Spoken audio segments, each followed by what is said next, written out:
नमस्कार, आप देख रहे हैं एनएसडी टाइम्स। यहाँ खबरों का सिलसिला कभी रुकता नहीं। मैं अंजलि हाजिर हूँ आपके सामने इस खबर के साथ। गोरखपुर जिलाधिकारी कार्यालय एवं नगर निगम कैंपस में संयुक्त शिक्षा मोर्चा के पदाधिकारियों ने धरना देते हुए ज्ञापन सौंपा। उत्तर प्रदेश के 14 लाख व देश के लगभग 70 लाख शिक्षक कर्मचारी अधिकारी न्यू पेंशन की कर्मियों के कारण उसका विरोध एवं पुरानी पेंशन बहाली की मांग कर रहे हैं। शेयर बाजार आधारित व्यवस्था से शिक्षक कर्मचारी अधिकारी इस व्यवस्था से पूरी तरह से निराश हैं, क्योंकि न्यू पेंशन से व्यवस्था से मिलने वाली मासिक पेंशन बहुत कम मिलती है।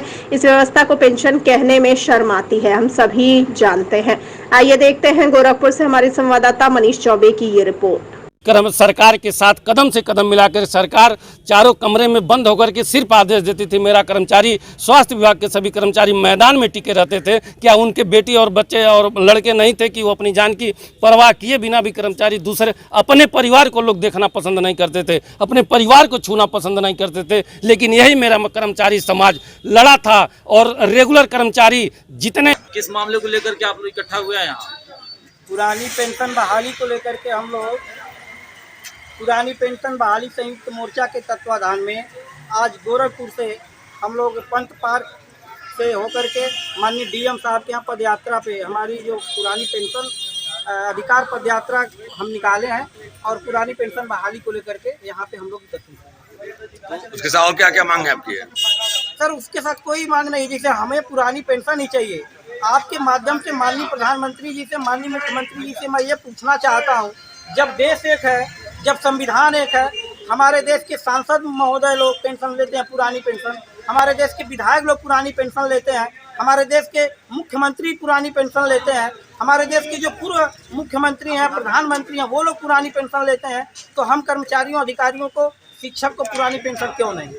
एक देश में एक कानून, जब एक देश है, एक कानून है, एक संविधान है, तो माननीय प्रधानमंत्री जी से मैं ये पूछना चाहता हूं कि एक देश में दो कानून कैसे लागू हो सकता है? अपने वो पुरानी पेंशन लेते हैं, हमको कहते हैं आप नई पेंशन लीजिए।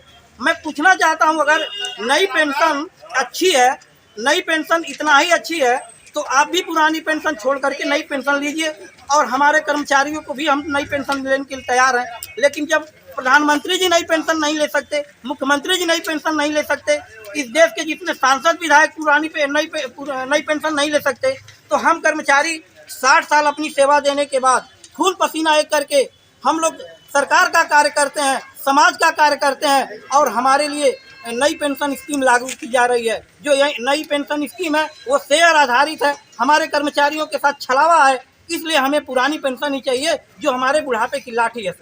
अभी क्या कारण पेंशन बहाली नहीं हो पा रही है? क्या कारण मानते हैं इसके पीछे आप? इसके कारण सरकार का ये मनसा है, वो कहते हैं कि आर्थिक, हमारे देश की जो आर्थिक स्थिति है वो कमजोर होगी। तो मैं पूछना चाहता हूं उनसे कि अपने ले रहे हैं तो आर्थिक स्थिति नहीं कमजोर हो गई है और हमारे कर्मचारियों को देने की बात आ रही है तो आर्थिक मजबूरी आ रही है, तो क्या इसको दोषी मैंने सरकार।